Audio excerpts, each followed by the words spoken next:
ভাই এই দেখো আমি তাকে নিয়ে এসেছি। আরে টনি, তুই এই গাইয়াকে কোথায় পেলি? আরে গাইয়া না, আরে বিশাল কালেজা, ওই গ্রাম থেকে এসে আমাকে মার্ডার করে দলিল হাতিয়ে নিতে এসছে। ওইটা তোরা এত নেবো খারাপ, আমি তোদের কাউকে ছাড়বো না। তাই নাকি? এই টনি, কথা আছে না, হাতি ঘোড়া গেল তল, মশা বলে কত জল। না ভাই, একে কমজোরি ভাবলে হবে না, এমন শিক্ষা দিতে হবে, জমি তো দূরের কথা, যেন মানিকপুরের নামটাই ভুলে যায়। তুই ঠিক বলেছিস, আমি সেই ব্যবস্থাই করছি। এই, একে গোডাউনে বন্দি করে রাখ। না ভাই, আমি তোমাকে ছাড়া এখানকার কাউকে বিশ্বাস করি, এ আমার হেফাজতে থাকবে, যেন তোমার আমার কেউ ক্ষতি না করতে পারে। ঠিক আছে, তোর উপর আমার অগাধ বিশ্বাস। যা চল। না আমি যাবো না, ছেড়ে আমাকে চেন, আমি তোদের কাউকে ছাড়বো না। ভাই, মেয়েটাকে নিয়ে খুব চিন্তিত মনে হচ্ছে।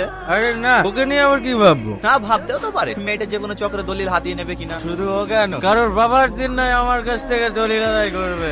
তাই নাকি? সাবধানে রেখেছি তো। আরে হ্যাঁ, দলিল আমার লকারে রেখে দিয়েছি। যে মাল দে।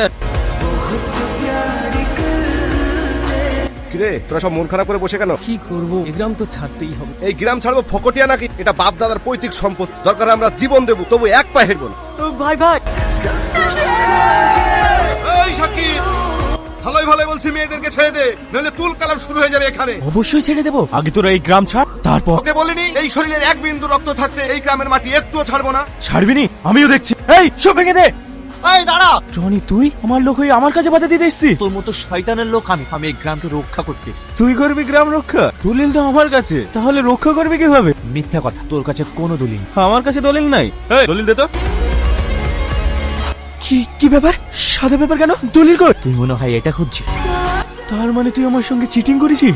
আমি তোর সঙ্গে চিটিং করিনি। তুই যেমন এই সাধারণ মানুষের সঙ্গে চিটিং করেছিস, আমিও তোর সঙ্গে ঠিক সেই উল্টোটাই করেছি। আমি এটা কোনোদিনই মেনে নেব না। এই, ওর কাছ থেকে দলিল কেড়ে নে। আমি এখন একা নয়, সঙ্গে এই মানুষগুলো আছে। টনি, তুই কাজটা ঠিক করলি না, তোকে আমি দেখে নেব। আপনারা সবাই দলিল পেয়ে গেছে, এবার আমি কলকাতায় ফিরে যাব। বুবু, আমরা না জানি চাচা চাচি তোমাকে অনেক অপমান করেছি, আমাদেরকে ক্ষমা করে দিও বুবু।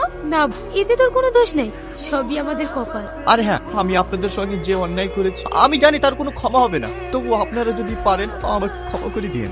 না না ভাই, আমরা তো কিছু না জানি তোমার গায়ে হাত তুলিস, কিছু মনে করো না ভাই। আরে না ভাই, আমি কিছু মনে করি, ওটা ছিল আমার পাপের ফল।